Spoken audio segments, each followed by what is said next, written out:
एक एक वैष्णव नवनीत प्रिया जी गोपाल जी की सेवा करता था, लेकिन उसके घर में इतनी दैन्यता थी कि एक बार का भोजन ही 3 बार में पाया जाता था, दोबारा बनाने की सामग्री नहीं इकट्ठी हो पाती थी। अब उसका कोई एक मित्र आया, वो पैसे वाला, उसने आकर के उससे कहा और भाई सब ठीक? बोले हाँ सब ठीक। बोले तुम्हारा दिन सुधर गए कि नहीं? बोले अब वैसे ही है भैया, क्या करें, एक समय रोटी बनती है, उसी से शाम तक का गुजारा होता है। बोले अच्छा तुम पूजा वूजा करते हो क्या? बोले हाँ। बोले किसकी करते हो? बोले गोपाल जी, नवनीत प्रिया जी, लड्डू गोपाल, इनकी पूजा करता हूं। हंसने लगा मित्र, इनकी सेवा करते हो? अरे ये भी बेचारे जब इनको पूतना मारने आई ना, स्तनों में विष लगा के, तो ये भी नेत्र बंद करके शंकर जी से मदद मांग रहे थे कि पूतना के स्तन के विष को तुम पी जाओ।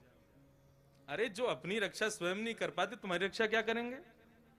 इनसे बड़े शंकर जी हैं, शंकर जी को लिया तुम, उनकी सेवा शुरू कर दो। अब बेचारा मरता क्या नहीं करता, सब कर लेते हैं। शंकर जी ले आया दूसरे दिन, और नवनीत प्रिया जी लड्डू गोपाल जी को दूर एक जगह टेबल पे बिठा दिया। बोले तुम्हारी सेवा अब हो गई, तुमने तो कुछ किया नहीं, अब इनकी करेंगे हम। अब शंकर जी की पूजा उसने शुरू कर दी। खूब रुद्राष्टाध्यायी से अभिषेक आदि सब करने के बाद में अगरबत्ती जला करके और त्रिपुंड लगा लिया। पहले तो उर्दपुंड लगा रहा था, अब त्रिपुंड लगा करके ओम नमः शिवाय जप करने लगा। अब जैसे ही आंख खोल के देखा तो जो उसने अगरबत्ती जलाई थी उसका धुआं उड़ करके गोपाल जी के पास जा रहा था। अब वो धुआं है, वो तो कहीं भी जा सकता है। अब जैसे ही गोपाल जी के चारों तरफ उसने धुआं देखा तो ठाकुर जी के पास जाके क्या बोलता है, इतने वर्षों से सेवा कर रहा था, तब तो मेरी नहीं सुनी, आज दूसरे किसी को ले आया तो चिढ़ के मारे उसकी अगरबत्ती भी खुद ही सूंघ रहे हो। और ठाकुर जी को बोला तुमको यहां बैठने ही नहीं दूंगा, अलमारी में बंद करूंगा। जैसे ही ठाकुर जी को इस भाव से उठाया, ठाकुर जी प्रकट हो गए वहां पर, चरणों में गिर पड़ा। बोले महाराज आपने आज तक मुझे दर्शन नहीं दिए, शंकर जी के आती दर्शन कैसे हो गए? बोले देख ये भेद बुद्धि मत रख, मुझ में शंकर जी में कोई भेद नहीं है, और शंकर जी आए इसलिए दर्शन दिए ऐसा भी नहीं है। तो बोले क्यों किए, फिर क्यों दिए दर्शन आज आपने? बोले कल तक तुझे ये नहीं लगता था कि मेरी नांग सूंघती भी है, कल तक तुझे ये नहीं लगता था कि मुझे भी जलन हो सकती है, लेकिन आज तेरे भीतर ये भाव आया कि मैं चैतन्य हूं, ये अगरबत्ती मैं भी सूंघ रहा हूं, मुझ में भी एक जलनशीलता आई है, मतलब मैं साधारण मूर्ति नहीं, मैं चैतन्य हूं। जब तेरे हृदय में ये भाव आया तो मैं पीछे क्यों हटूं, मैं भी प्रकट हो गया, मैं भी क्यों मूर्ति तक रहूं? जब तू ही मुझे इतना ऊपर पहुंचा चुका है तो मैं भी प्रकट हो गया। तो ठाकुर जी का दूसरा स्वरूप भागवत कहती है चैतन्य, उनमें सदैव वही भाव रखो, ये चैतन्य है। एक बार को मंदिर में विराज रहे ठाकुर में हमारी चैतन्यता का भाव रहता है कि नहीं ये ठाकुर जी हैं, इनके सामने बेल्ट नहीं पहननी, इनके सामने जींस नहीं पहननी, इनके सामने ऐसे नहीं जाना। लेकिन अपने घर के ठाकुर के सामने भी हम लोगों के अंदर चैतन्यता का भाव तो रहता नहीं। 2 दिन के लिए उदयपुर में महाराज किसी का ब्याह हो रहा है हमारे परिवार में, और 2 दिन के लिए जाना है पूरे घर को। 80-80 हजार रुपए के सबने कपड़े बनवाए अपने, सब लोग जाएंगे ठाकुर जी के आगे मिश्री रख जाएंगे। बोले हम तो जा रहे हैं उदयपुर, वहीं ब्याह में रहेंगे, थोड़ा आनंद करेंगे, आप मिश्री का भोग लगाओ। तुम रह लोगे 2 दिन मिश्री पे? नहीं रह सकते। सब लोग इधर देखो, सावधानी से एक बात बता रहा हूं मैं, इस बात को समझ लेना। ये 24 अवतार तो ठाकुर जी के हैं ही हैं, ये 25वां अवतार जो अर्चा अवतार है, ये ठाकुर जी ने क्यों धारण किया? हमारे घर में ठाकुर जी अपनी सेवा कराने के लिए क्यों पधारे?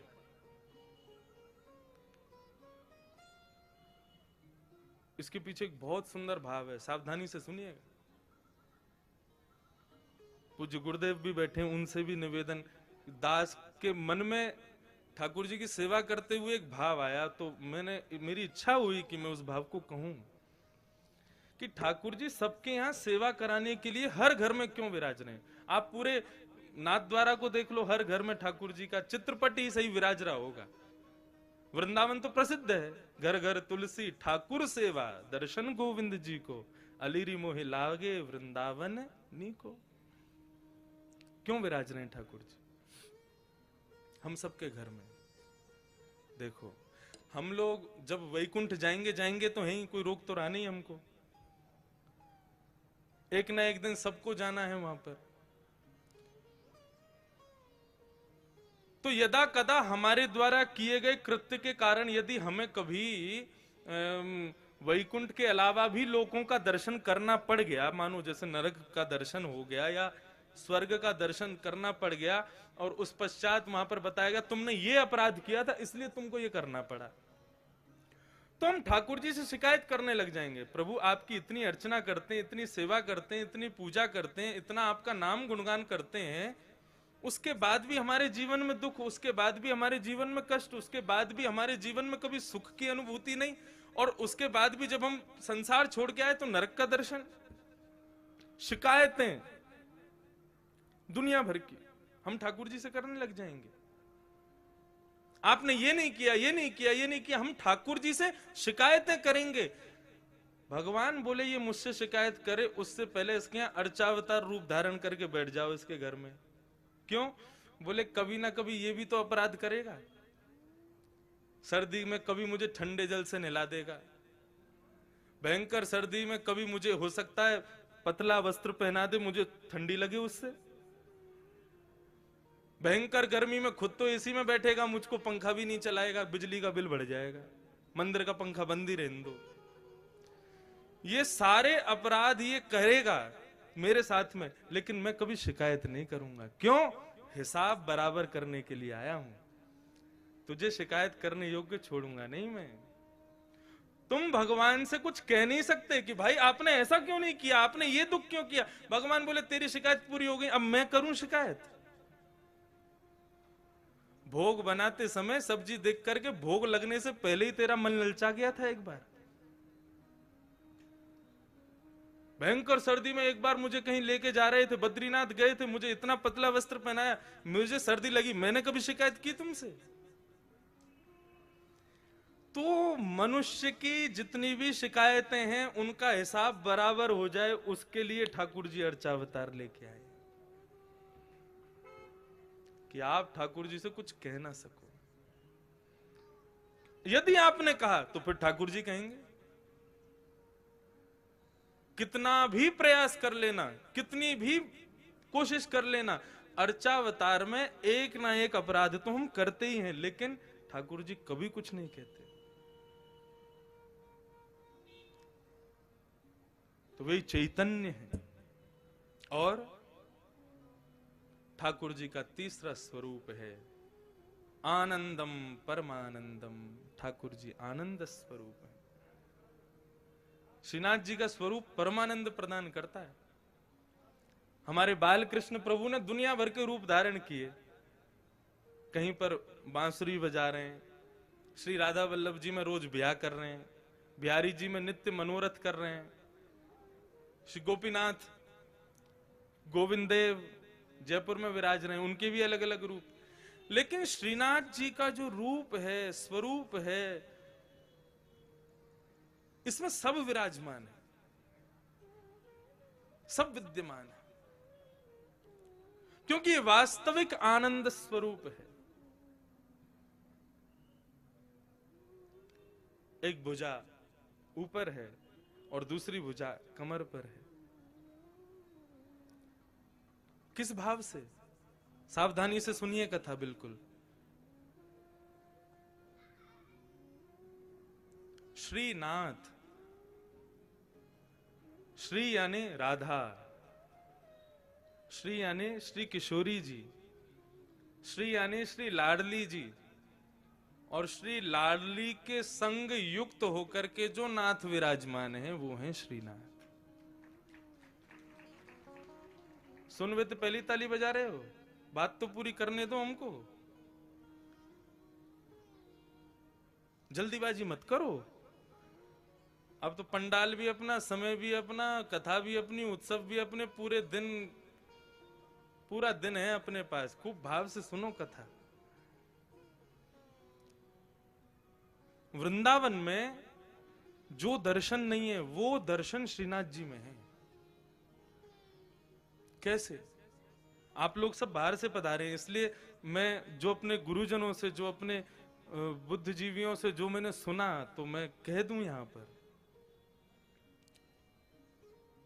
वृंदावन में किशोरी जी ठाकुर जी के बगल में विराज रही हैं, और स्वरूप में नहीं है, केवल नाम के रूप में श्री राधा रानी विराजती हैं वृंदावन में।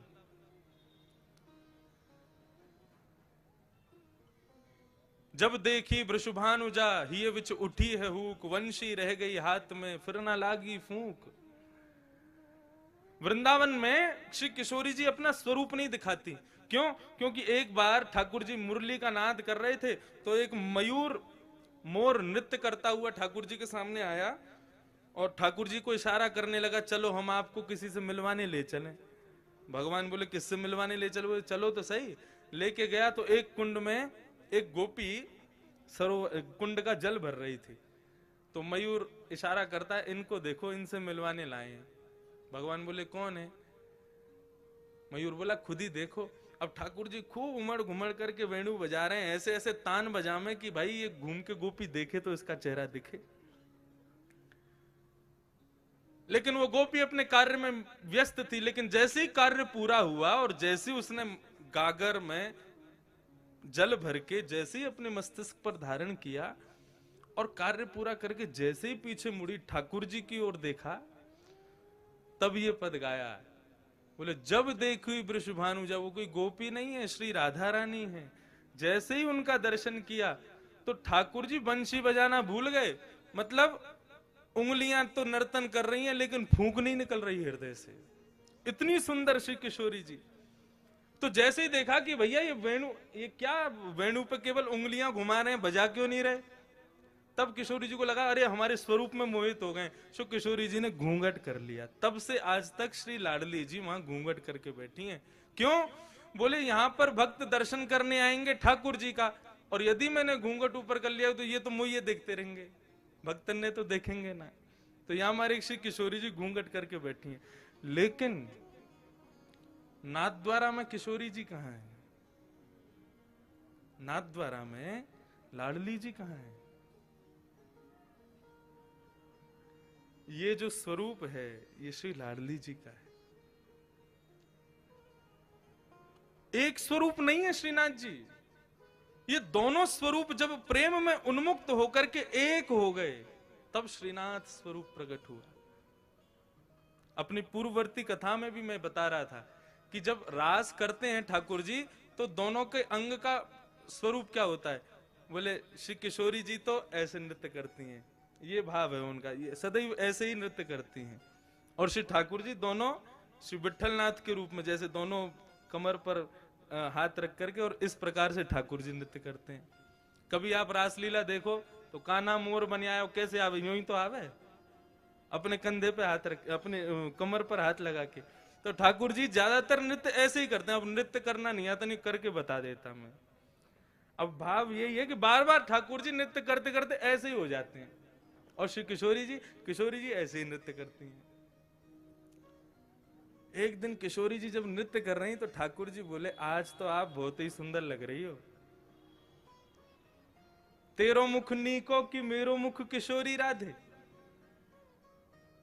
ठाकुर जी दर्पण देखें, दर्पण में किशोरी जी, जब ठाकुर जी और किशोरी जी दोनों देखें तो ठाकुर जी कहें अच्छा लाडली जी यूं बताइयो, तुम्हारो मुख सुंदर है कि मेरो मुख सुंदर है?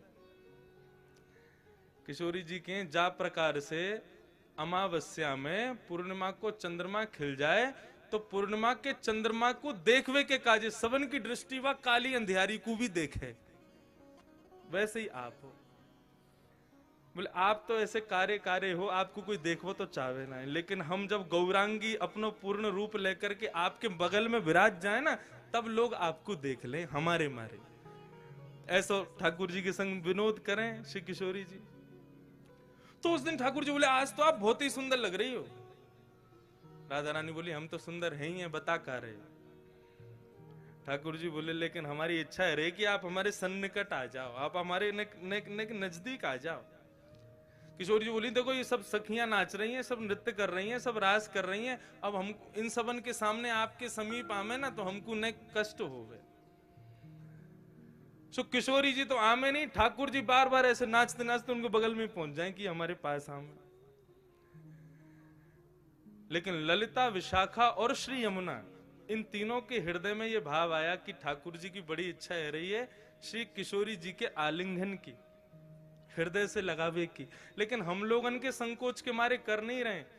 सो तीनों नृत्य करते करते वहां से अंतर ध्यान हो गए ताकि हमारा संकोच दूर हो जाए, हमसे जो संकोच है वो दूर हो जाए। जैसे ही तीनों वहां से प्रस्थान किए, ठाकुर जी ने और श्री लाडली जी ने देखी अब कोई ना है, अब तो समीप आ जाओ हमारे, आपको स्वरूप इतना बढ़िया मनमोहक लग रहा है। सो किशोरी जी तो ऐसे नृत्य करते करते और ठाकुर जी ऐसे नृत्य करते करते जैसे ही आकर के आलिंगन कियो है, सो आधो स्वरूप तो श्री किशोरी जी को और आधो श्री ठाकुर जी को श्रीनाथ रूप में प्रकट हो गए। बोलो श्रीनाथ प्यारे की जय।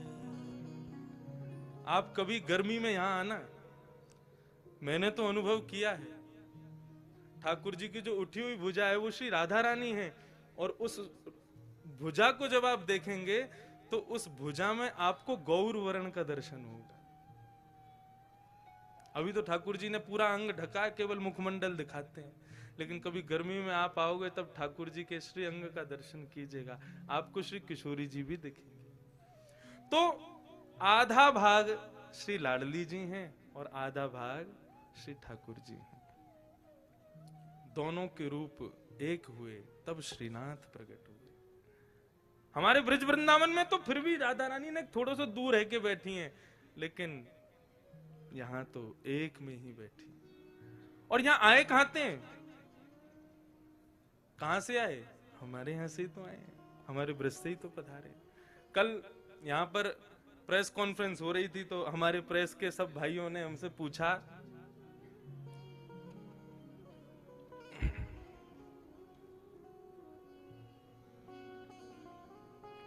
कि महाराज जी आप यहाँ कथा क्यों कर रहे हैं, तो उसके बहुत भाव बताए। एक भाव और आ गया मेरे मन में, अब नाथ द्वारा के जो लोग बैठे हैं वो इस भाव को सुन के कहीं हम पे गुस्सा मत करना, लेकिन हम ब्रजवासी हमारा भाव है, हमारे भाव आया। मैंने कि हम तो देखो ये हमारे आए हैं कि ब्रजवासी हैं, और जब भी ठाकुर जी को देखें तो पता ना क्यों स्वतः ही मन में भाव आ जाए, ठाकुर जी 11 घंटा चल के आना पड़े आपके दर्शन के काजे, तब आकर के यहाँ पे गाड़ी पहुंचे आपके दर्शन हो में। फ्लाइट ते भी आओ तो 6-7 घंटा तो लग ही जाए, ट्रेन ते तो पूरी रात लग जाए।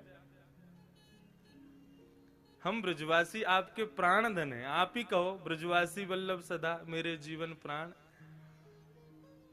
श्री गोवर्धन कभी कभी आपके बगैर सूनो लगे, तो हम ब्रजवासी पे कृपा करो, बहुत दिना विराज ली राजस्थान में, अब जल्दी ब्रजधाम वापस चलो। हमारे हृदय में तो ये भाव आ जाए।